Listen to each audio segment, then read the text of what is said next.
no gold is not enough. बोलो फिर से क्या पढ़ेंगे आज हम लोग? अकाउंट्स का ऑब्जेक्टिव, एडवांटेजेस एंड डिसएडवांटेजेस। तो पहला क्या बोले हम ऑब्जेक्टिव में? To ensure the financial performance of business.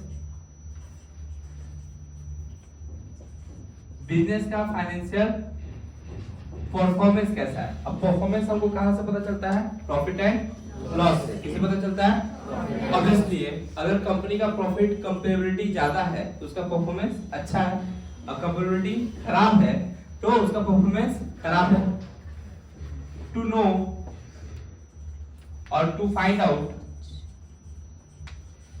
The financial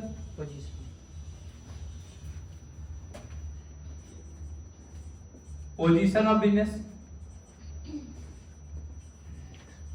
business का फाइनेंशियल पोजीशन क्या है? पोजीशन इन द सेंस कि कंपनी का पास एसेट्स कितना का है, कंपनी ने बाहर से लोन कितना का लिया गया है, इसके ऊपर भी डिपेंड करता है कि इन्वेस्टर इन्वेस्ट करेगा कि नहीं। जैसे अडानी अंबानी से क्या हो गया है? आगे निकल गया है। रीजन क्या है? रीजन ये है कि उसका मार्केट शेयर पर शेयर जो है वो बढ़ते जा रहा है। वो पहले भी सपोज करो पहले भी 50 लाख शेयर खरीद के रखा था, अभी भी 50 लाख का शेयर क्या किया है? खरीद के रखा है। लेकिन पहले का शेयर का वैल्यू अभी का शेयर के वैल्यू में क्या हो गया है? चेंजेस आ गया है। और तुम देखोगे एक एक शेयर जो है उसका करीब करीब 45% से इंक्रीज हुआ है एक साल के अंदर अंदर। तो उसका जो वेल्थ है, वेल्थ नॉट मनी, क्या चीज? उसका जो वेल्थ है वो 45% से क्या हो गया है? इंक्रीज हो गया है। क्या हो गया है? इंक्रीज हो। इसीलिए वो अडानी जो है वो अंबानी से क्या हो गया है? आगे हो गया। उसका मतलब बैंक में रखा हुआ पैसा डबल हो गया क्या? नहीं नहीं, वो जो शेयर खरीद के रखा है उसका वैल्यू क्या हो गया है? डबल हो गया है। इसलिए वो अमीर लोगों में गिना जा रहा है। लेकिन तुम अगर कंपेयर करो अंबानी और अडानी में, तो अडानी का जितना एसेट्स है उसके कंपेयर में 20% वो लोन लेके रखा है। क्या लेके रखा है? लेकिन रिलायंस में डेट फ्री है। क्या है? डेट फ्री है, मतलब कि वो लोन लिया ही नहीं है। तो अडानी के डूबने के चांसेस भी ज्यादा है। किसके डूबने के चांसेस ज्यादा है? जबकि अंबानी के डूबने के चांसेस कम है। ओवर वैल्यू दिखा रहा है किसका? शेयर का प्राइस। अडानी के सारे शेयर का प्राइस ओवर वैल्यू दिखा रहा है। ओवर वैल्यू मतलब जिस शेयर का प्राइस सब कंपनी का 10 रुपए चल रहा है उसका चल रहा है 160 रुपया। तुम समझ रहे हो? करीब करीब 16 गुना ज्यादा दिखा रहा है। जिस दिन गिरेगा ना सीधे लसा को मार देगा जो इन्वेस्ट करके रखा है। मतलब अगर कोई एक आदमी आज 160 रुपया इन्वेस्ट किया है ना, और वो तुरंत गिरेगा तो सीधे आ जाएगा कितना पे? क्योंकि उसका इंडस्ट्री का पीए जो है, पीई प्रॉफिट अर्निंग रेशियो जो है वो 10 चल रहा है। मतलब वैसा इंडस्ट्री सब कोई 10% से कमा रहा है। अब वो कमा रहा है कितना परसेंट से? 160% से। वो फिर वापस आ जाएगा किस पे? 10% से। बोला गया कि जिसका पीई 20 से कम है उसी को खरीदना चाहिए, उसी शेयर को क्या करना चाहिए? खरीदना। तो ये क्या कर रहा है? ये सब देख के हम क्या किए? एनालाइज किए। क्या किए? एनालाइज किए कि ये शेयर जो है ओवर वैल्यू है। क्या है? और ओवर वैल्यू शेयर खरीदोगे तो लॉस में जाओगे। किस में जाओगे?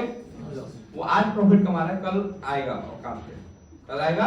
कोई भी शेयर हमेशा ऊपर नहीं रहता है। तीसरा, ये मेरे को मैनेजमेंट को डिसीजन लेने में हेल्प करता है।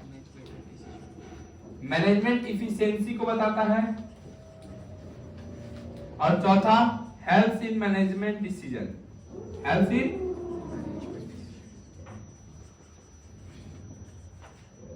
कंपनी के पास प्रॉफिट अच्छा है, पैसा ज्यादा है, तो कंपनी क्या कर सकता है? उस बेसिस पे डिसीजन ले सकता है कि वो पैसा को कहीं और यूटिलाइज करके और ज्यादा प्रॉफिट क्या करे? अर्न करे। चल गए यहाँ तक? ये सब क्या था? ऑब्जेक्टिव था। किसका?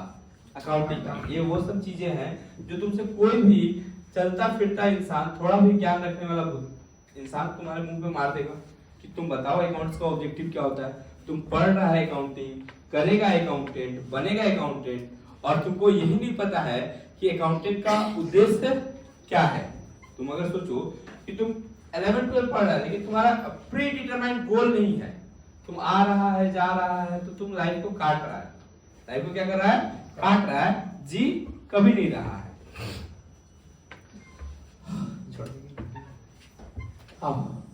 एडवांटेजेस, फायदा क्या है अकाउंट्स करने से?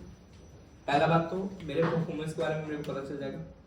दूसरा बात, जो इन्वेस्टर है उनके लिए डिसीजन लेना क्या हो जाएगा?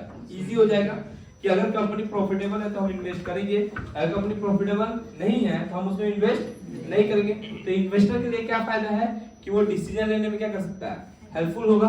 क्या चीज? अकाउंटिंग। अकाउंटिंग का मेन उद्देश्य क्या होता है? क्या बनाना? ऑब्वियसली फाइनेंशियल बताया है ऐसा कुछ? ये मेन उद्देश्य है किसका? अकाउंटिंग का। अकाउंटिंग का मेन उद्देश्य क्या? फाइनेंशियल स्टेटमेंट बनाना। अब जब फाइनेंशियल स्टेटमेंट बन गया तो उसका एडवांटेजेस हमको क्या पता चलेगा? जो यूजर है, यूजर कितना टाइप का होता है? कौन कौन सा? इंटरनल यूजर और एक्सटर्नल यूजर। ऑलरेडी तो लोगों को बता चुके हैं। दो टाइप का यूजर होता है, कौन कौन सा? इंटरनल और एक्सटर्नल। इंटरनल यूजर किसको बोलते हैं? जो बिजनेस के अंदर में रह के बिजनेस को क्या करता है? कंट्रोल करता है, उसके फाइनेंशियल स्टेटमेंट को पढ़ता है। जैसे मैनेजर, ओनर, है ना?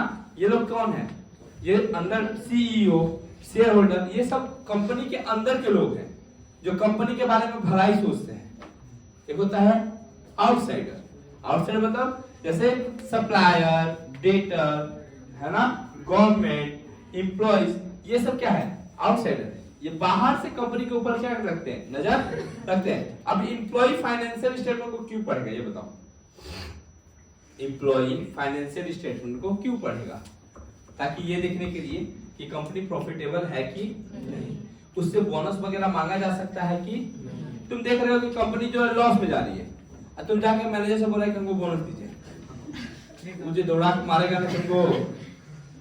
तो एम्प्लॉय को भी क्या पढ़ना चाहिए? फाइनेंशियल स्टेटमेंट पढ़ने आना चाहिए ताकि वो डिसीजन ले सके कि उसको मैनेजर से पैसा मांगना चाहिए कि नहीं मांगना चाहिए। अब तुम पापा से पैसा मांगो 28 तारीख को, 2 दिन पहले। कितना दिन पहले? 2 दिन पहले। जिस दिन सैलरी डे है, सैलरी डे कितना तारीख होता है? 1 तारीख से 10 तारीख के बीच में। तुम मांग रहे 28 तारीख को, उनका माथा ऐसे ही गर्म है, वो बिना मतलब के धागे छोड़ देंगे तुमको, है ना? क्या होता है कि पापा लोग के पास पैसा आता है 1 तारीख को, 4 तारीख तक मांग लो, 5 तारीख को पैसा रहता नहीं है, खत्म हो जाता है। क्या हो जाता है? अब कितना लंबा टर्न होता है, 5 तारीख से लेके 31 तारीख या 1 तारीख आना, ये तुम लोग नहीं समझ पाएगा, है ना? क्या होता है कि कितना लॉन्ग पीरियड लगता है।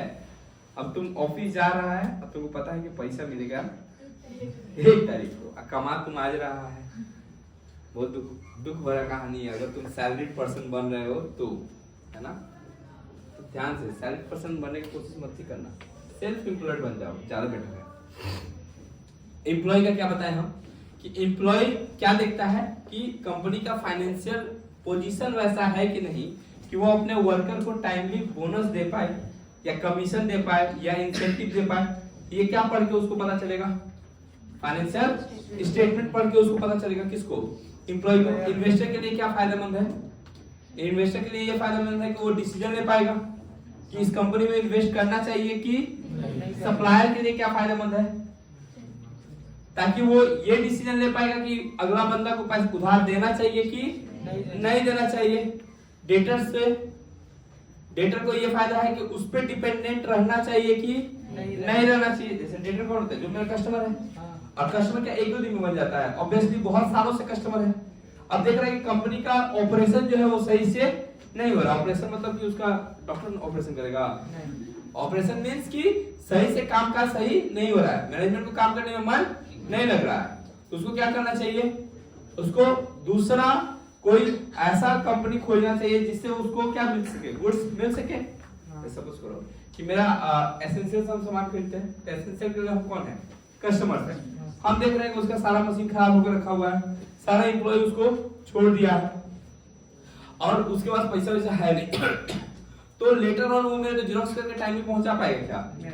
वो मेरे को सर्विस प्रोवाइड कर पाएगा क्या? अगर नहीं कर पाएगा तो हम क्या करेंगे? उसका विकल्प खोजेंगे, उसके जगह पे किसी और को क्या करेंगे? चूज करेंगे। तो कस्टमर्स के लिए ये भी बेनिफिशियल है।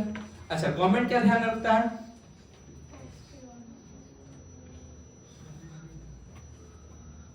गवर्नमेंट क्या ध्यान रखता है? गवर्नमेंट ये ध्यान में रखता है कि टाइमली पेमेंट हो रहा है कि नहीं, टैक्स का टाइमली पेमेंट हो रहा है कि नहीं, ड्यूज का टाइमली पेमेंट हो रहा है कि नहीं, जीएसटी सही से भरा जा रहा है या फिर नहीं, लॉ को फॉलो किया जा रहा है नहीं, रूल्स एंड रेगुलेशन जो भी अमेंडेड किया गया है वो फॉलो हो रहा है कि नहीं।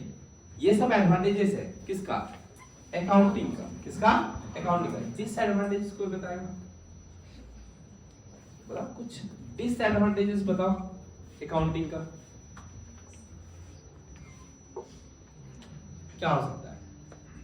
कुछ नहीं भैया, अच्छा ही तो लगता है, मस्त एकदम आता है तो डेबिट साइड में जाता है तो क्रेडिट साइड में, एक्सपेंसेस है तो डेबिट साइड में। डिसएडवांटेजेस तो सबके अंदर में है, इवन मेरे अंदर भी, तुम्हारे अंदर भी, सबके अंदर में। What are the disadvantages of accounting? कभी कभी नहीं समझ में आता तो करने का मन नहीं करता है। देखो ना, चैप्टर जो समझ में आता है उसको करने में कितना ही मजा आता है। दीदी हिलो मत, भरतनाट्यम कर रही है, चलो बैठे बैठे भरतनाट्यम कर रही है। नहीं, मेरा थोड़ा गलती है, भगवान तो मेरे आंख से तुमको देखने को बोलते हैं। कहा थे हम लोग? डिसएडवांटेजेस। क्या डिसएडवांटेजेस है अकाउंटिंग करने का? पहला बात, एक स्टेटस लगाया था, तुमको देखा था कि नहीं पता नहीं, कि अगर बहुत सारा शेर है और उसको लीड करने वाला एक डॉग है तो सारे शेर जो है कुत्ते की मौत मारे जाएंगे। और अगर बहुत सारा कुत्ता है और उसको लीड करने वाला शेर है तो ये लोग, कुत्ता भी शेर की तरह लड़ेगा, है ना? मतलब कि तुम ऐसा समझो कि ये बहुत ज्यादा डिपेंड करता है कि तुमको लीड कौन कर रहा है, तुमको समझा कौन रहा है, तुमको बता कौन रहा है। बोला गया कि जब राम और रावण, है ना, रावण जब लड़ाई हुआ तो रावण को मार के राम जो है वो बैठे हुए थे, पछताव कर रहे थे कि क्या ही, मतलब खून खराबा बहुत गलत चीज है। राम को क्या बोला जाता है? पुरुषोत्तम। ये मतलब वेद वगैरह छोड़ो, पुरुषोत्तम मतलब ही क्या होता है कि, अब तुम ऐसे समझो कि ये कहानी टाइप का है। रामायण भले मान लो कि ये सत्य कथा नहीं है, लेकिन एक कहानी है जिसमें दिखाता है कि सबसे अच्छा इंसान कैसा हो सकता है। एक सभ्य पुरुष जो समाज में रहने वाला है वो पुरुषों में उत्तम है। क्या है? पुरुषों में, मतलब कैसा एक कैरेक्टर होना चाहिए एक पर्सन का, एक आदमी का, है ना? एक बेटा का कैसा कैरेक्टर होना चाहिए कि बाप के वचन के लिए अपना सब कुछ क्या कर दो, छोड़ दो।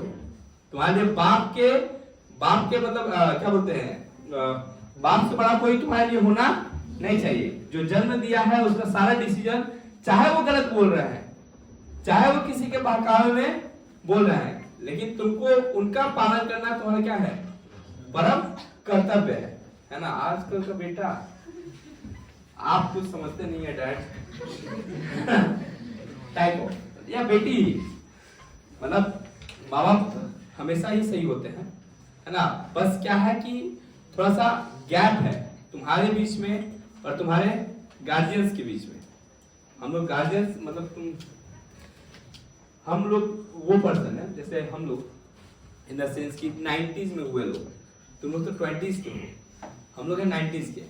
हम लोग दोनों युग देखे हैं। वो युग भी देखे हैं जिस युग में ब्लैक एंड व्हाइट टीवी हुआ करता था, फिर कलर टीवी आया, फिर मोबाइल आया। मतलब हम लोग पूरा धीरे धीरे टेक्नोलॉजी को चेंज होते हुए देखे हैं। हम लोग के मतलब 2-2 घंटा 3-3 घंटा लाइन चला गया तो फिर वो जो एंजॉय करना होता है, अब भी कहाँ लाइन जाता है रे भाई, है ना? तो टाइप ऑफ की क्या बोले थे, राम और रावण। तो रावण जो थे वो भी अपने आप में बड़ा विद्वान, और राम जो थे वो पुरुषोत्तम, कुछ नहीं है उनके पास। तो जब मार के बैठे हुए थे, पछताव कर रहे थे, तो मंदोदरी जो रावण की वाइफ थी वो राम के पास आई और पूछी कि तुम्हारे पास ऐसा क्या था जो तुमने रावण को मार दिया? और जब वो आई ना मंदोदरी तो उसका परछाई दिखाई दिया किसको? राम को। और जैसे ही दिखाई दिया तो वो साइड होके खड़ा हो गया कि मैंने एक दूसरी औरत का परछाई भी मेरे पर पड़ना नहीं चाहिए। और एक आपके पति थे जो अपनी बीवी इतनी सुंदर होते हुए मंदोदरी जैसी, फिर भी दूसरे की बीवी को लेके भाग गए, लेके आ गए या फिर जो भी। तो ये डिपेंड करता है कि तुम कितना कैरेक्टर,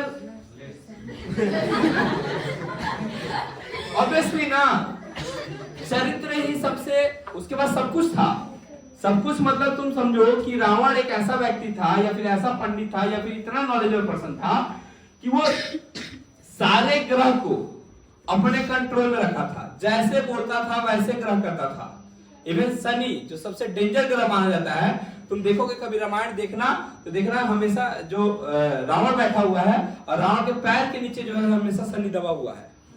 एक आदमी देखोगे ऐसे लेके आया हुआ है, वो आदमी नहीं है, वो शनि देव है, जिसको कि वो अपने पैरों के तले रखता है। क्यों ऐसा क्यों रखता है? जब इंद्रजीत का वध होने वाला था ना, तो सबको बोल के रखा था रावण कि तुम लोग यहीं रहना, हिलना मत, ताकि वो अमर हो जाए। कौन अमर हो जाए? इंद्रजीत। और ये 7.5 या 2.5 कदम चल दिए। कौन? शनिदेव।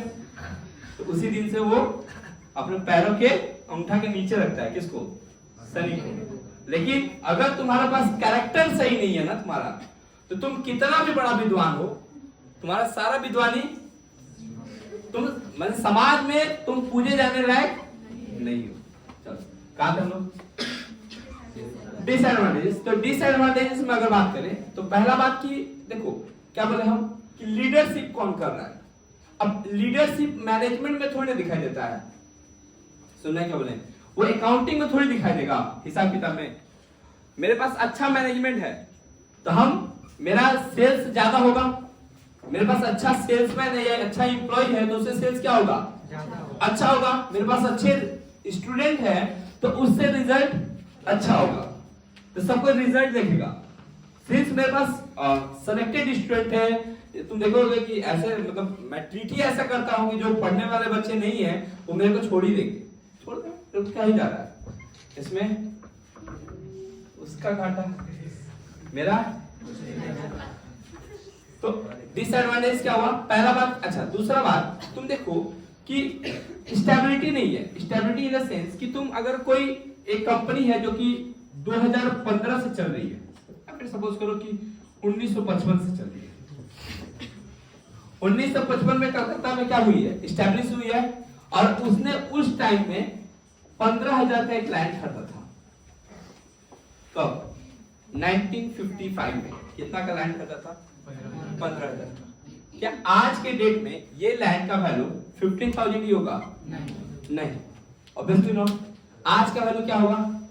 करीब करीब कुछ नहीं तो करोड़ों में होगा। इतना तो मान के रखो, कितना करोड़ होगा उसका भी कोई अंदाजा? लेकिन वो अगर कंपनी है और गोइंग कंसर्न कॉन्सेप्ट है ना, तो वो अपने बुक्स ऑफ अकाउंट में कितना दिखाएगी? अब हिस्टोरिकल कॉस्ट को रिकॉर्ड करके रखा है, तो क्या ये जब ये कंपनी का बैलेंस शीट पढ़ा जाएगा तो उसका सही चरित्र दिखाएगा क्या? नहीं, ऑब्वियसली नॉट। क्यों? क्योंकि इस लैंड का वैल्यू कितना है? करोड़ों में है। हम बुक्स ऑफ अकाउंट में कितना दिखाए हैं? 15,000। और इसके बदौलत अगर हम डिसीजन लेने लगे तो मेरा सही डिसीजन होगा क्या? नहीं। तो हिस्टोरिकल कॉस्ट में लिखने की वजह से हम सही से अनुमान नहीं कर पाते। अच्छा, फिर जाके इन्फ्लेशन भी तो हो रहा है। सपोज करो कोई एक एसेट्स खरीदे थे 1 लाख में, आज से 4 साल पहले, क्या वो 1 लाख का चीज आज भी 1 ही लाख में मिल रहा होगा? ऑब्वियसली उसका दाम 1,25,000 हो गया होगा। तो इन्फ्लेशन को भी ये कंसीडर नहीं करता है। कौन कंसीडर नहीं करता है? अकाउंटिंग। तो ये सब क्या है? डिसएडवांटेजेस है। किसका? अकाउंटिंग का। क्या है? डिसएडवांटेजेस है किसका? अकाउंटिंग का। चलेगा ये, इसका हम पिक भेज देंगे तुम लोगों को। किसका? एडवांटेजेस का, डिसएडवांटेजेस का, या फिर YouTube पे जब अपलोड करेंगे तो उसके डिस्क्रिप्शन में दे देंगे इमेज। चलेगा? गूगल फाइल से डाउनलोड करना। अब आते हैं एक बार कर लिया ना, फिर से कॉन्सेप्ट को रिवीजन करते हैं। कॉन्सेप्ट याद है? Business entity concept. कौन सा? Business entity concept. ये कॉन्सेप्ट क्या बोलता है? As per this concept business and businessman are different from each other. Business और बिजनेसमैन दोनों ही एक दूसरे से क्या है? अलग है। Business treats its businessman as a creditor of the business. लेकिन तुम ऐसा सोचो कि पहले तुमको जब पहली बार समझाए थे ना, अगर मानो कि फर्स्ट क्लास में जो अकाउंट्स के बारे में बड़का बड़का ज्ञान दे रहे हैं, तो वो बड़ा बड़ा ज्ञान तुम्हारे लिए कुछ भी वैल्यू नहीं रखता है। तुमको लगता है कि ठीक है आपको आता है, आप बोलिए। हमको तो कुछ भी आता नहीं है। लेकिन अब अगर वही बात बोलेंगे ना, तो तुमको हल्का फुल्का फील होगा कि हाँ ऐसा होता है। फॉर एग्जाम्पल देखो, बिजनेस एंटिटी कॉन्सेप्ट ये क्या बोलता है? Business and businessman are treated different from each other. अगर हम तुमसे पूछे कि कैपिटल का डिफिनेशन क्या होगा, छोटा सा वर्ड, कैपिटल का डिफिनेशन क्या होगा? तो any amount invested bye businessman into business is called capital.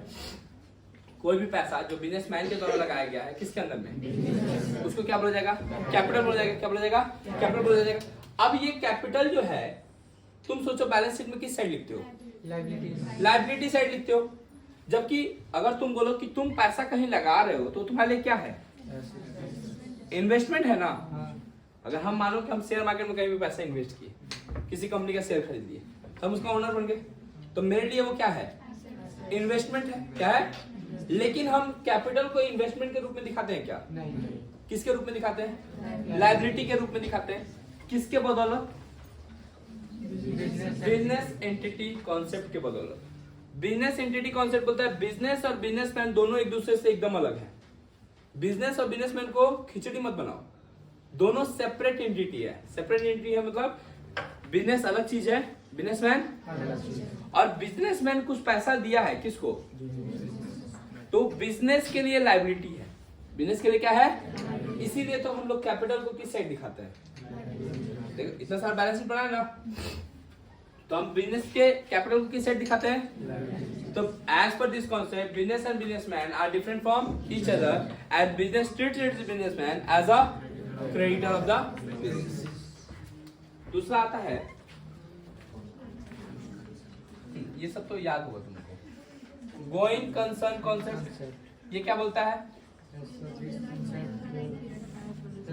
Business will run for infinite period of time, infinite period of time, so we record all our assets at cost price.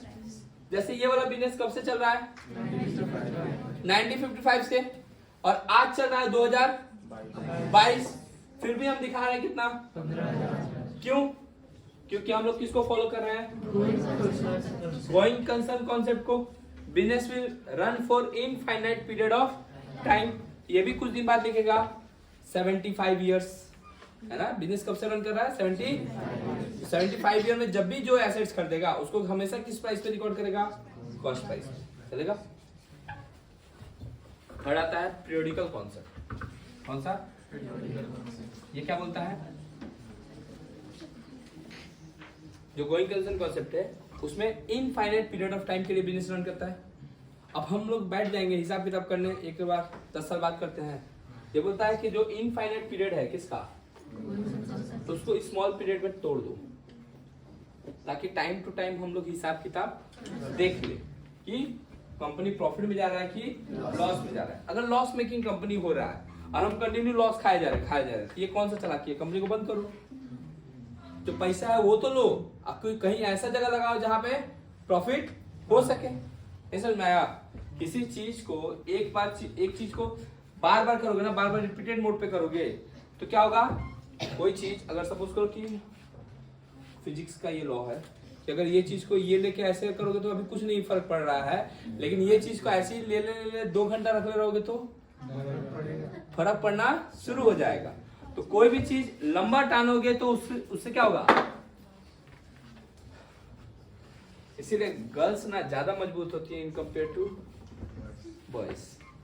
Boys Kabir Singh बन जाता है, कौन बन जाता है? और girls उसकी क्या बीवी का नाम क्या? प्रीति।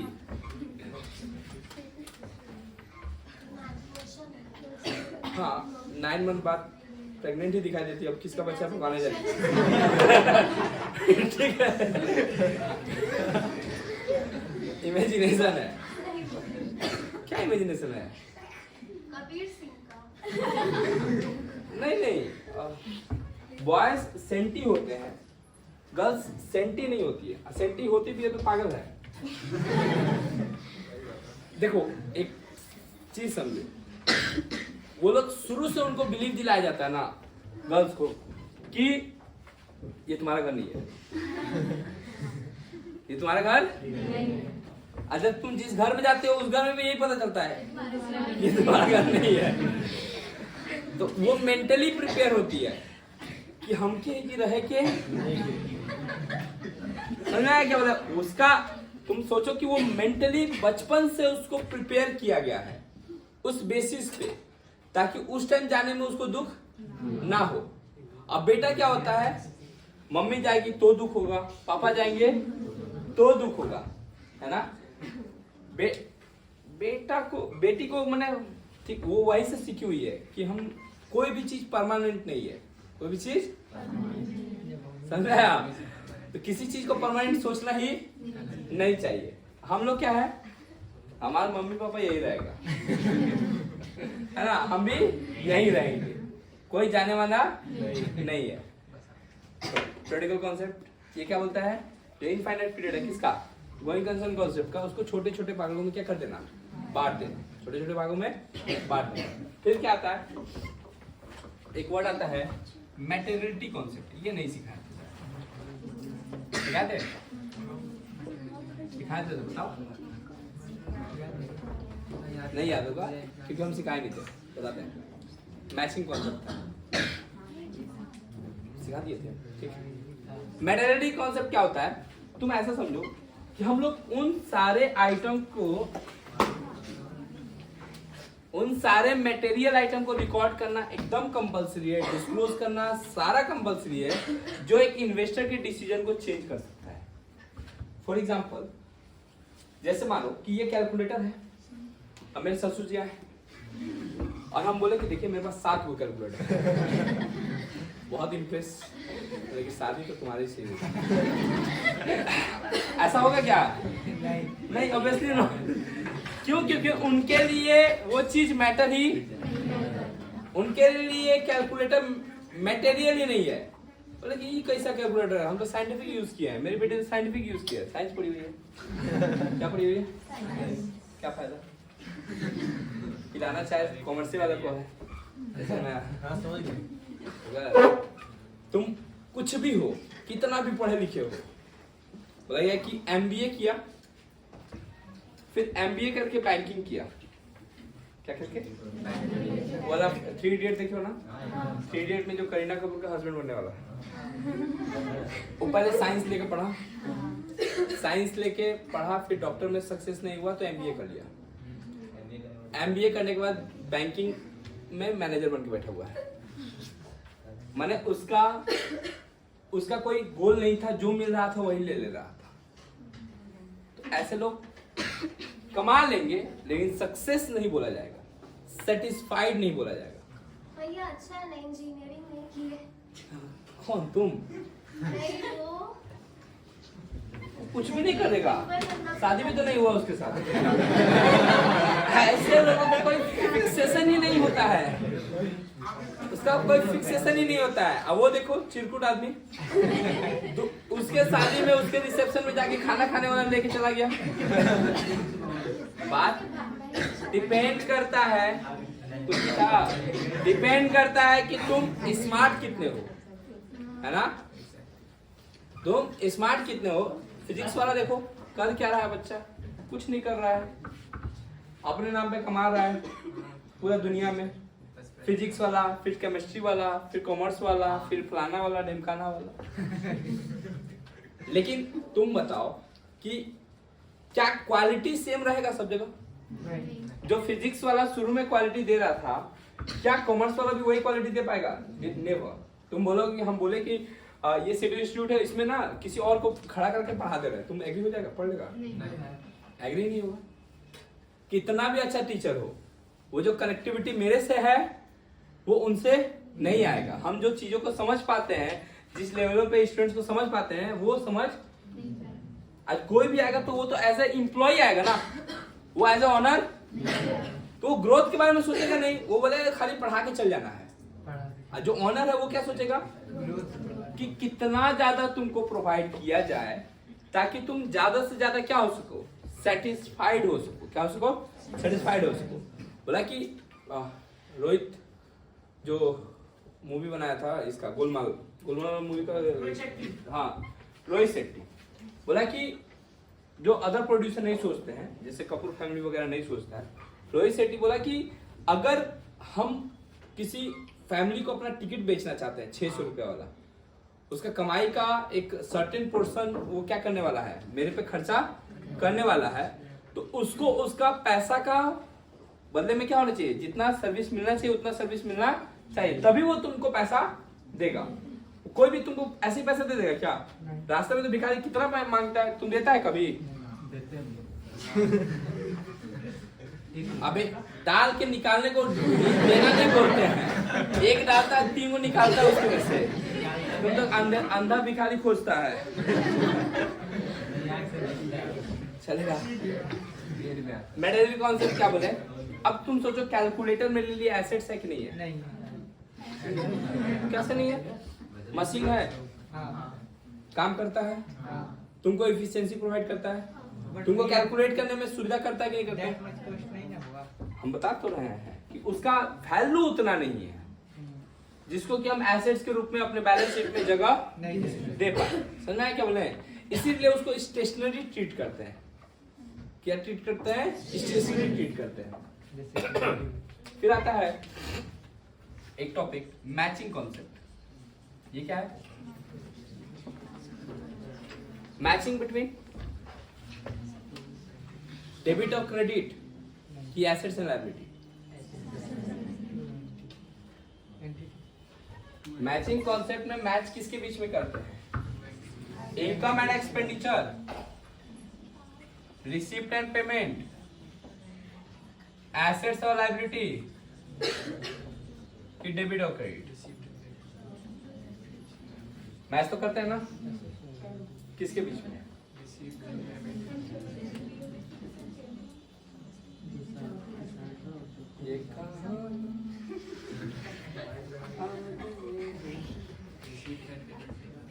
सैलरी में किसके मैच करते हो? बैलेंस शीट में किस में मैच करते हो? कैश में किस में मैच करते हो? और पीएल में किस में मैच करते हो? कौन सा होगा?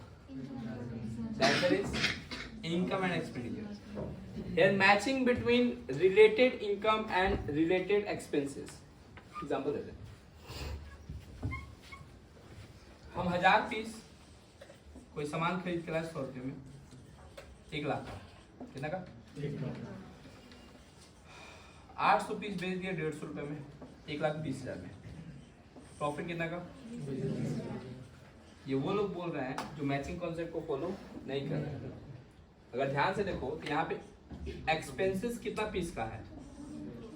1000 पीस का, जबकि यहाँ पे इनकम जो है वो कितना पीस का है? क्या दोनों बराबर है? लाते हैं। हमको 800 का अगर इनकम लिए हैं तो 800 का ही क्या लेना पड़ेगा? 80,000। तो मेरा प्रॉफिट कितना बचा? नहीं भैया यहाँ पे तो 20,000 दिखा रहा है। तुम ये भी तो सोचो कि इसका स्टॉक बचा हुआ है, that is known as closing stock. 200 unit बचा हुआ है, कितना रुपया था? कितना हो गया? अब कितना हो गया? याद है? क्लोजिंग स्टॉक कहाँ लिखते हैं? ट्रेडिंग के क्रेडिट में। ट्रेडिंग के क्या निकालने के लिए? Cross profit. कौन सा प्रॉफिट? मे भी ऐसा क्वेश्चन पूछ दे कि as per which concept closing stock is shown in the credit side of trading account. तो मैचिंग कॉन्सेप्ट। कौन सा कॉन्सेप्ट के हिसाब से? समझना है क्या बोले? अब देखो ये चीज हम पहले बताते हैं ना, तुम लोग ट्रेडिंग क्या होता है भैया? ये कौन जानवर का नाम है? अभी तुमको दिखाई दे रहा है कि ट्रेडिंग के क्रेडिट साइड में हम लोग क्लोजिंग स्टॉक को लिखते हैं। और खासियत ये है, ये एकमात्र ऐसा इवेंट है, ये एकमात्र ऐसा इवेंट है, नॉन फाइनेंशियल इवेंट है। कौन सा इवेंट है? क्लोजिंग स्टॉक एकमात्र नॉन फाइनेंशियल इवेंट है। फाइनेंशियल इवेंट किसको बोलते हैं? जिससे मेरे फाइनेंशियल पोजीशन पे कुछ इफेक्ट पड़े, या तो पैसा आए या फिर पैसा जाए, या फिर किसी को पैसा देना है या किसी से पैसा। क्लोजिंग स्टॉक का मतलब क्या हुआ? एक पर्टिकुलर डेट पे कितना मेरे पास सामान है, उससे ना पैसा आया ना पैसा, ना मेरा फाइनेंशियल पोजीशन चेंज हुआ, लेकिन इसको फिर भी हम लोग रिकॉर्ड करते हैं। क्या पर? किस कॉन्सेप्ट के बेसिस पे? मैचिंग कॉन्सेप्ट के बेसिस पे। किस कॉन्सेप्ट के बेसिस पे? चलेगा यहाँ तक? तो it is only non financial event. क्या है ये? नॉन फाइनेंशियल इवेंट जो कि रिकॉर्ड किया जाता है, वन एंड ओनली, है ना। फिर आता है एक मैटरिटी बता दिए, मैचिंग बता दिए, पीरियडिकल बता दिए, कंजर्वेटिज्म याद है? क्या होता है कंजर्वेटिज्म? कॉन्सेप्ट क्या बोलता है? वो याद है ना। As per this concept all probable losses must be recorded, all probable losses must be recorded, but never record any probable gain. इन कोई भी प्रोबेबल गेन को रिकॉर्ड मत करो। माने फ्यूचर में अगर तुमको लॉस हो रहा है तो उसको रिकॉर्ड कर लो, अगर फ्यूचर में आपको प्रॉफिट हो रहा है तो आपको रिकॉर्ड करने की जरूरत, जब प्रॉफिट होगा तब रिकॉर्ड करना। बताते हैं, ट्रेडिंग बनाए, उसमें दो, कभी कभी क्लोजिंग स्टॉक दिया रहता था और दो दिया रहता था, कॉस्ट प्राइस और मार्केट प्राइस। दो केस समझो, इसमें कॉस्ट है 80,000, मार्केट है 1 लाख। इसमें कॉस्ट है 1 लाख और मार्केट है, कौन सा क्लोजिंग स्टॉक लिखोगे? जो छोटा है, दोनों में जो छोटा है 80,000, और इसमें भी 80,000। इसमें क्यों 80,000 लिखे? कॉस्ट प्राइस 80,000 है, लेकिन मार्केट प्राइस जो है वो 1 लाख है। माने कि हम अगर इसको अभी जाके मार्केट में बेचे तो कितना में बिक्री होगा?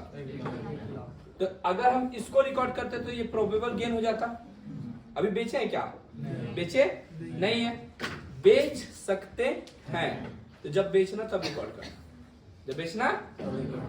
यहाँ पे क्या हुआ? तुम खरीदा है 1 लाख में, लेकिन उस चीज का प्राइस, मार्केट प्राइस गिर के हो गया 80,000, तो बेचे हो क्या? अभी नहीं। तो बेचेंगे, और जब भी बेचोगे तो कितना मिलता? बेचे हो क्या? नॉर्मली तो भैया यही लिखना चाहिए, लेकिन मार्केट वैल्यू गिर गया ना, ये तुम्हारा प्रोबेबल लॉस है। प्रोबेबल तो लॉस अपना बता दो, लॉस अपना बता दो, प्रॉफिट बताने की जरूरत। लॉस हुआ तो पूरा गांव में ढिंडोरा पीट दो कि तुम्हारा लॉस हुआ है, लॉस हुआ है, लॉस हुआ है। प्रॉफिट कभी भी बताओ मत, प्रॉफिट कभी भी बताने की जरूरत नहीं है। चलेगा यहाँ तक? ये कौन सा कॉन्सेप्ट?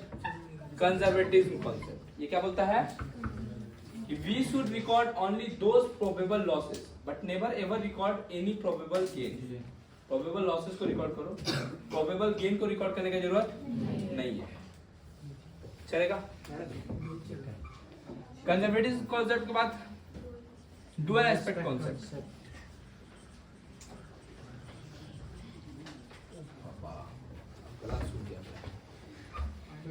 हमको 21 तारीख से जाके एंजॉय करना चाहिए।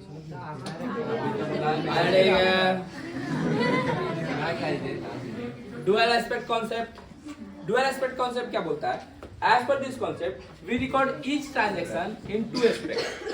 हम लोग डुअल एंट्री सिस्टम को ही फॉलो करते हैं। सिंगल एंट्री सिस्टम थोड़ा सा पढ़ाना शुरू किया था ना, उसमें क्या होता है? जबरदस्ती का अकाउंटिंग करता है, जबरदस्ती का अपना प्रॉफिट एंड लॉस। लेकिन क्या वो साइंटिफिक मेथड है अकाउंटिंग करने का? नहीं, वो अनसाइंटिफिक मेथड है क्या करने का? अकाउंटिंग करने का। लेकिन हम लोग क्या अकाउंटिंग वैसे करते हैं? नहीं, वैसे एकदम नहीं करते हैं। तो हम लोग जो भी अकाउंटिंग करते हैं वो कौन से एंट्री के हिसाब से करते हैं? डबल एंट्री सिस्टम के हिसाब से। मतलब हर एक एक्सपेक्ट या हर एक ट्रांजेक्शन को जो है वो 2 पार्ट में क्या कर देते हैं? डिवाइड कर देते हैं। One is debit and another is credit. और बोलो concept? Money measurement. Money measurement concept. तुम इतना दिन से बैलेंस शीट बना रहा है। तुम कभी देखा एक कंपनी के अंदर में कितना सारा एम्प्लॉय काम करता है? एम्प्लॉय एसेट्स है कि नहीं है? अगर एम्प्लॉय नहीं रहेगा तो कंपनी चल पाएगा? लैंड, लेबर और ऑर्गेनाइजेशन, कॉमर्स में तो कितना बार पढ़ा होगा, है ना? कैपिटल भी है, 4 फैक्टर ऑफ प्रोडक्शन होते हैं, थोड़ा बहुत हमको भी आता है इकोनॉमिक्स, ठीक है? तो लैंड, लेबर, कैपिटल और ऑर्गेनाइजेशन, ये 4 चीज मिलकर क्या बनता है? कंपनी बनता है। तो land is a factor of production and labour is also a factor of, तो लेबर जो है वो फैक्टर ऑफ प्रोडक्शन है। अगर लेबर नहीं रहेगा तो तुम मशीन का, कैपिटल का, ऑर्गेनाइजेशन का क्या करोगे जब तुम्हारा प्रोडक्शन ही नहीं हो पाएगा? फॉर दैट रीजन लेबर एक टाइप को एसेट्स है, लेकिन लेबर को हम मेजर कैसे कर सकते हैं? सबके पास वही किडनी है, सबके पास वही लीवर है, तो उसको मेजर करते हैं हम लोग उसके ब्रेन के बेसिस पे, उसके सैलरी के बेसिस पे और उसके वेजेस के बेसिस पे। जिसको पेमेंट ज्यादा मिल रहा है वो ऑफिसर बैठ के सैलरी ले रहा है, जो वर्कर के काम कर रहा है वो वेजेस ले रहा है। तो हम उसको मेजर कर सकते हैं, लेकिन एज पर देयर मनी ना, as per their money provided to them, या फिर एक्सपेंसेस बियर फॉर देम, उनको एसेट्स के रूप में हम कभी दिखा नहीं सकते। इसीलिए लेबर को या फिर वर्कर को एसेट्स नहीं दिखा जा सकता है। बोला गया है ना कि कंपनी में जब ये स्टीव जॉब्स से पूछा गया कि लाइफ का सबसे 3 स्टेजेस था उसके लाइफ में, जब वो कुछ नहीं करता था, है ना, जब उसके मम्मी पापा पढ़ा लिखा के बड़ा किए थे, तो वो उसके एडॉप्टेड चाइल्ड था। एडॉप्टेड चाइल्ड मतलब कि उसको एडॉप्ट किया गया था, है ना, और बाद में उसको पता चला कि उसके मम्मी पापा का सारा सेविंग उसको पढ़ाने में खत्म हो रहा है। किसको पढ़ाने में? स्टीव जॉब्स को। तो फिर वो जाके डिसीजन लिया और बोला हार्वर्ड यूनिवर्सिटी में कि हमको पढ़ना नहीं है, मेरे मम्मी पापा का सारा सेविंग जो मेरे को एडॉप्ट करके इतना बड़ा किए हैं उनका सारा सेविंग बर्बाद हो रहा है, तो हम नहीं चाहते हैं कि अब हम पढ़ाई करें और मेरा नाम रजिस्टर से काट दीजिए। तो वहाँ का प्रिंसिपल बहुत अच्छा था, तो बोले ठीक है हम रजिस्टर से नाम काट रहे हैं, ये किसी को बताने की जरूरत नहीं है, ये तुम जानते हो और अब हम जानते हैं, और तुम क्लास करो जैसे कर रहे हो, है ना, मैंने कि तुम्हारे पेरेंट्स को तुमको पेमेंट करने की जरूरत नहीं है। और तुम अब उससे क्या होगा, उसको एक की मिल गया कि उसको जो क्लास में इंटरेस्ट लगता था वही क्लास कर रहा है, जिस क्लास में इंटरेस्ट नहीं लगता था वो क्लास को क्या कर देता था, वो छोड़ देता था, किसी और क्लास में जाकर बैठता था जिसमें उसको इंटरेस्ट है, तो वो टाइम का सही क्या कर पाया, यूटिलाइज। तो पहला वो डिसीजन था उसका। दूसरा डिसीजन क्या था कि एप्पल में वो जब एप्पल लॉन्च करने वाला था, तो उस टाइम में एप्पल लॉन्च किया तो उसको चाहिए था एक मार्केटिंग स्ट्रेटेजी वाला बंदा जो अच्छा से उसके प्रोडक्ट का क्या कर सके, मार्केटिंग कर सके, एडवर्टीजमेंट कर सके। प्रोडक्ट बहुत अच्छा है लेकिन उसका मार्केटिंग अच्छा से नहीं होगा तो वो सक्सेसफुल नहीं होगा। तो फॉर दैट रीजन वो क्या किया, एक मार्केटिंग स्ट्रेटेजी को खोज रहा था। और कोल्ड ड्रिंक में 2 ही आदमी हैं, पेप्सी और कोको कोला। तो एक बंदा था जो कोको कोला फ्लेवर में बहुत अच्छा है, टेस्ट में सबसे अच्छा है, कौन? पेप्सी का टेस्ट अच्छा नहीं है, पेप्सी का टेस्ट अच्छा नहीं है। लेकिन वो बंदा क्या किया था कि इतना अच्छा से मार्केटिंग किया था, कोको कोला को पछाड़ दिया था, ना कि क्वालिटी के बेसिस पे, मार्केटिंग के बेसिस पे। किस बेसिस पे? अब इस बंदा को जो था, अगर स्टीव जॉब्स लाना चाहता है, इस बंदा को पैसा से खरीद सकता था क्या स्टीव जॉब्स? कभी नहीं खरीद सकता है। इस बंदे को वो चीज चाहिए जो चीज पेप्सी नहीं दे सकता है ना। तो ये जाके स्टीव जॉब्स जाके बोला कि जीवन भर रसना ही बेचना है। Pepsi is a type of Rasna. तुम बनना क्या चाहते हो? रसना वाला, कि दुनिया को नेक्स्ट लेवल पे ले जाना चाहते हो। नेक्स्ट लेवल मतलब कि टेक्नोलॉजी डेवलप कर रहा है तो आप टेक्नोलॉजी के साथ आइए ना, और आइए ठीक है, जितना हो सकता है उतना पेमेंट हम भी करेंगे, लेकिन चलिए आपको हम मालिकाना हक देते हैं। आप वहां से एम्प्लॉय का रिजाइन कीजिए, आप आइए हमारे साथ क्या कीजिए, मालिकाना हक लीजिए और कंपनी का शेयर लीजिए और कंपनी में ज्वाइन कर लीजिए। उसको ज्वाइन करके क्या बना लिया, शेयर होल्डर बना लिया। वैसे वैसे करके बहुत सारे लोगों को क्या किया था, वो जोड़ा था। कौन? Steve jobs. लेटर ऑन क्या किया, वो बहुत सारे लोगों को जो इसको जोड़ा था वही लोग मिलके इसको निकाल दिया। किसको? स्टीव जॉब्स को। और ये कंपनी से बाहर हताशा निराशा 2 महीना 3 महीना तो इसको समझ में नहीं आया कि हुआ क्या मेरे साथ, मेरा ही कंपनी मेरे को निकाल दिया। जैसे भारत पे भारत पे से अश्विन ग्रोवर को निकाल दिया। अश्विन ग्रोवर का मेन आइडिया, सब कुछ आइडिया उसका, और उसी को क्या कर दिया गया कंपनी से। लेकिन वो ऑब्वियसली है, एंटरप्रेन्योर है तो एंटरप्रेन्योर है, उसका माइंडसेट है। तो अगर तुम बोलो कि सिटी इंस्टीट्यूट से सिटी पे निकाल देंगे, तो हम फिर से दूसरा सिटी इंस्टीट्यूट बना लेंगे, क्योंकि क्वालिटी तो मेरे ही अंदर है ना, इंस्टीट्यूट के नाम के अंदर थोड़ी ना क्वालिटी है। तो फिर क्या हुआ कि स्टीव जॉब्स को निकाल दिया गया। स्टीव जॉब्स 2-3 महीना एकदम सदमा में रहा, फिर बैकअप आया और फिर से एक नया लॉन्च किया और उसको बोला नेक्स्ट, है ना। अब नेक्स्ट को कौन परचेज करने वाला है, तो फिर उन लोग का मार्केट डाउन होने लगा, एचपी फिर से डेवलप करने लगा। एचपी का डाउन हो गया था, फिर एचपी खरीदने वाला था किसको, नेक्स्ट को, मतलब ये इसका आइडिया था। और बोला कि हम जिससे भी खरीद, जो भी मेरा कंपनी को क्या करेगा, मतलब मेरा ये प्रोडक्ट खरीदेगा, है ना, उसमें मेरे को 51% शेयर चाहिए। कितना % शेयर चाहिए, और मेरे को कोई बाहर में वापस निकाल नहीं सकता है। तो फिर से वो लोग मिलके उस कंपनी को वापस से इसको क्या कर लिया, दे दिया लोग किसको, क्योंकि उसके जाने के बाद टेक्नोलॉजी तो उसी को आता था।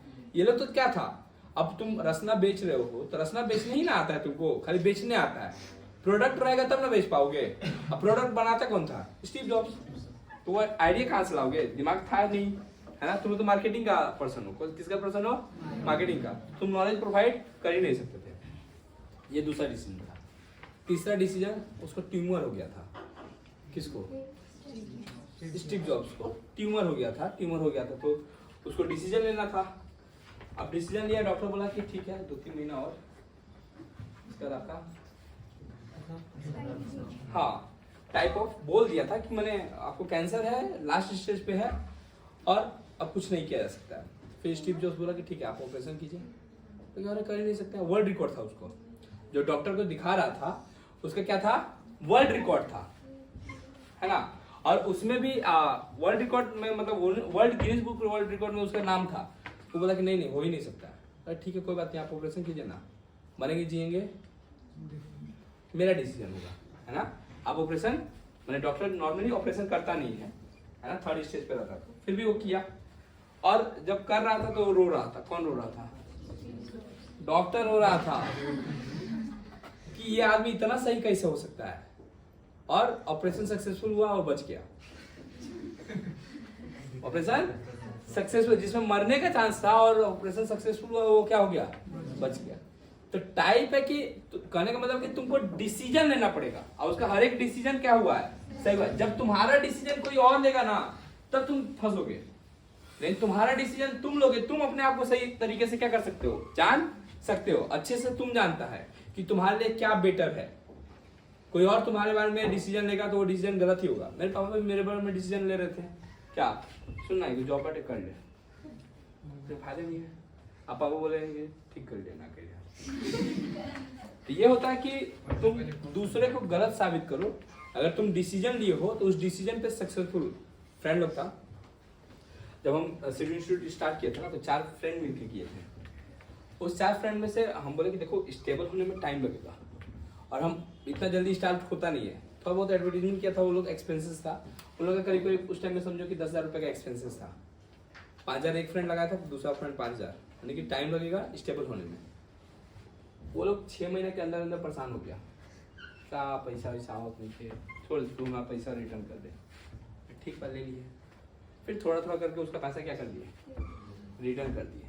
क्या कर दिए, रिटर्न कर दिए। आज अगर वो रहता है ना, तो कुछ नहीं तो 5,000 रुपये महीना तो मिल ही जाता उसको। तो इन्वेस्टमेंट डिसीजन, अब वो क्या किया, छोड़ दिया। तो अब हम क्या करते हैं, हर एक साल एक टी शर्ट देते हैं उन लोग। चल ठीक है, तुम ही लोग को वैसे हम क्या हुए हैं, सक्सेस हुआ है, मेरे तरफ से ये गिफ्ट है। लेकिन क्या होना चाहिए, पेशेंस होना। तुम लोग का पेशेंस नहीं है। आजकल का जो जनरेशन है ना, सब 4G वाला बच्चा है ना, तो हम लोग बहुत पेशेंस। हम क्या बोले थे कि हम लोग 2G के जमाने के बच्चे हैं। डाउनलोड पे लगा दिए हैं, 1% से लेकर 100% तक देखते थे। वो जो आज रात को लगा के सुबह सो के उठते हैं तो देख रहे हैं 99% पे घूम रहा है, छुएंगे ही नहीं, उसके अगल बगल ही नहीं रहेंगे जब तक कि वो कितना % ना हो जाए। हो गया उसके बाद देखो दोस्त के पास नहीं समझ में आया, मेरे पास एक गाना डाउनलोड हो गया, लेबे लेबे चल पार्टी दे। उस टाइम में इतना महामारी था, मतलब 4G का जाना है, क्लिक किया डाउनलोड हो गया। हम लोग के टाइम में स्ट्रगल किसको करते हैं, वो हम लोग किए, बोले ना कि हम लोग वो जनरेशन क्या है जिसमें 90s को भी कनेक्ट किया है ना, मतलब 20s को भी क्या किया है, कनेक्ट किया है। तुम तो 20s के हो, तुम आए थे तो टेलीफोन देखते हुए आए थे, है ना। अभी का जो बच्चा है सीधे मुंह देखते हुए आ रहा है। हम लोग के जमाने में क्या था कि बेटा अगर गया मामा घर, तो मामा के घर से आ रहा है तो नानी के दादी के घर के कोई किसी को पहचान नहीं रहा है, दादी के घर से नानी के घर जा रहा था, किसी को पहचान नहीं रहा है। लेकिन हम लोग के टाइम में वीडियो कॉल में मेरा बेटा मेरे से मिला, हंस रहा है, पहले तो चुपा हो गया, ये टीवी मोबाइल में से बाहर कैसे निकल रहा है। मिलने गए थे जब, लेकिन थोड़ा देर उसको शौक लगा, ये कहा बाहर आ गए। और उसके बाद फिर एक्टिव हो गया, फिर पहचानने में टाइम नहीं लगा। तो तुम लोग उस जमाने का, हम लोग स्ट्रगल किए हैं, तुम लोग के पास पेशेंस नहीं है, हम लोग के पास पेशेंस है। 11-12 होगा, उसके बाद तुम लोग क्या हो जाएगा, जॉब चाहिए जॉब चाहिए जॉब चाहिए। आज ही कैलकुलेट करा देते कि एक टीचर है जो प्रवीण शर्मा नाम है उसका, क्या प्रवीण सर सीए फाइनलिस्ट को पढ़ाता है। किसको पढ़ाता है, सीए फाइनलिस्ट पढ़ाता है वो सीए फाइनलिस्ट को, वो तो है ही सीए। और वो कितना सीए बनवा दिया, कितना सीए, उसका इनकम हम जनरेट कर रहे थे, काउंट कर रहे थे। तो उसका हर एक बैच में 1000 बच्चा, ऑल ओवर स्टेट में, हर एक स्टेट में मान लो कि एक सेंटर है उसका, मान लो कितना है सेंटर, एक सेंटर है,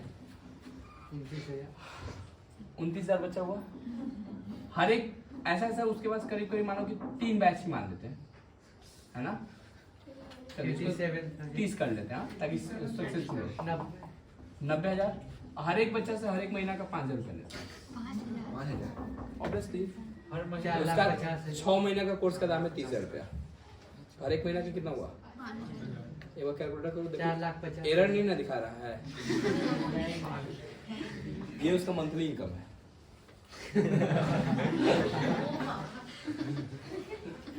क्या है, ये उसका मंथली इनकम है। तो पेशेंस नहीं है, क्या बोले, पेशेंस नहीं है, बच्चा पढ़ना ही नहीं चाहता है।